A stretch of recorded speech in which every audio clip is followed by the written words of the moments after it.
Ikadalawampung kabanata. Ang tanong tungkol sa autoridad ni Jesus. Isang araw habang nangangaral ng magandang balita si Jesus sa mga tao sa templo, lumapit sa kanya ang mga namamahalang pari, mga tagapagturo ng kautusan, at mga pinuno ng mga Hudyo. Sinabi nila sa kanya, "Sabihin mo nga sa amin kung ano ang karapatan mo na gumawa ng mga bagay na ito? Sino ang nagbigay sa iyo ng autoridad na iyan?" Sinagot sila ni Jesus, "Tatanungin ko rin kayo. Sabihin ninyo sa akin, kanino galing ang autoridad ni Juan para magbautismo? Sa Diyos o sa tao?" Nag-usap-usap sila. Kung sasabihin natin mula sa Diyos, sasabihin niya, "Bakit hindi kayo naniwala kay Juan?"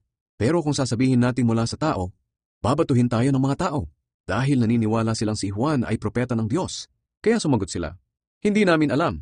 Sinabi ni Jesus sa kanila, "Kung ganoon, hindi ko rin sasabihin sa inyo kung saan nagmula ang autoridad ko na gumawa ng mga bagay na ito." Ang talinghaga tungkol sa masasamang magsasaka.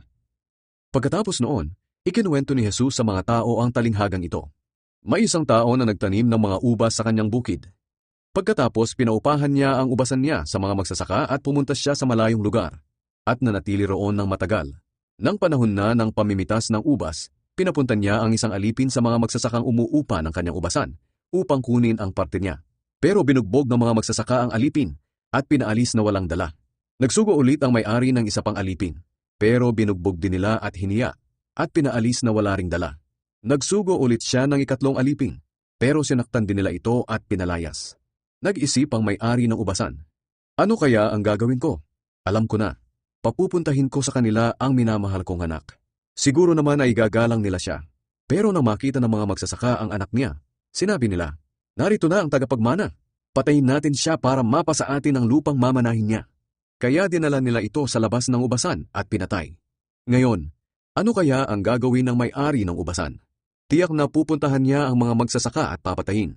Pagkatapos, pauupahan niya sa iba ang kanyang ubasan. Nang marinig ito ng mga tao, sinabi nila, "Huwag sanang ipahintulot ng Diyos na mangyari ito." Tiningnan sila ni Jesus at tinanong, "Ano ba ang ibig sabihin ng talatang ito sa kasulatan?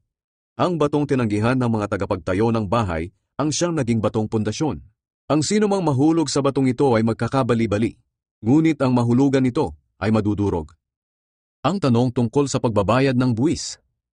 Alam ng mga tagapagturo ng kautusan at ng mga namamahalang pari na sila ang pinatatamaan ni Jesus sa talinghaga na iyon, kaya gusto nilang dakpin siya noon din. Pero natatakot sila sa mga tao, kaya naghintay na lang sila ng ibang pagkakataon. Nagsugo sila ng mga espiya na magpapanggap na mabuti ang layunin nila sa pagpunta kay Jesus upang hulihin siya sa mga pananalita niya at maisakdal sa gobernador. Sinabi ng mga espiya kay Jesus, "Guro, alam naming totoo ang mga sinasabi at itinuturo ninyo, at wala kayong pinapaboran, kundi kung ano ang katotohanan tungkol sa kalooban ng Diyos ang itinuturo ninyo. Ngayon para sa inyo, tama po ba na tayong mga Hudyo ay magbayad ng buwis sa emperador ng Roma o hindi?" Pero alam ni Jesus ang katusuhan nila, kaya sinabi niya, "Patingin nga ng pera. Kaninong mukha at pangalan ang nakaukit dito?" Sumagot sila, "Sa emperador."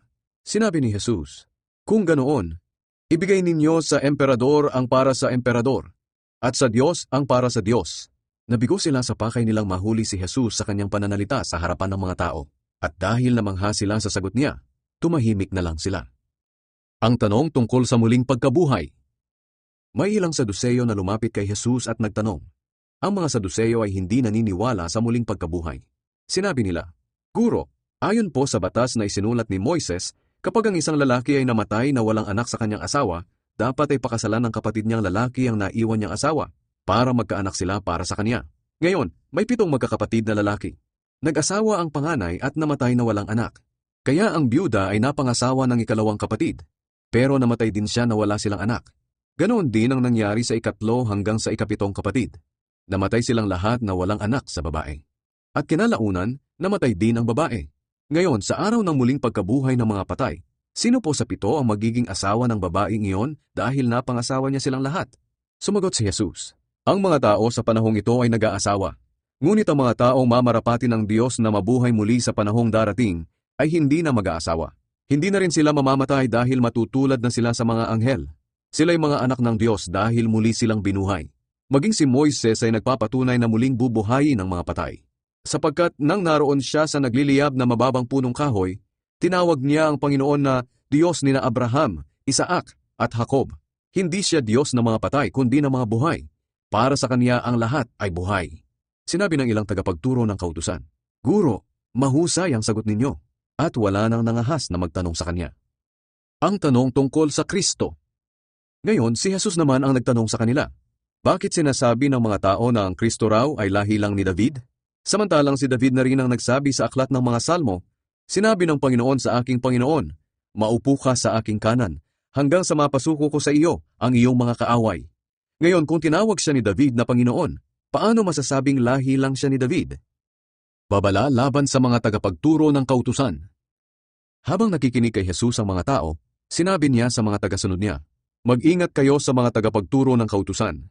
Mahilig silang lumibot na nakasuot ng espesyal na damit, at gustong-gusto nilang batiin sila at igalang sa matataong lugar. Mahilig silang maupo sa mga upuang pandangal sa mga sambahan at mga handaan. Dinadaya nila ang mga biyuda para makuha ang mga ari-arian ng mga ito. At pinagtatakpan nila ang mga ginagawa nila sa pamamagitan ng mahabang pagdarasal. Ang mga taong ito'y tatanggap ng mas mabigat na parusa.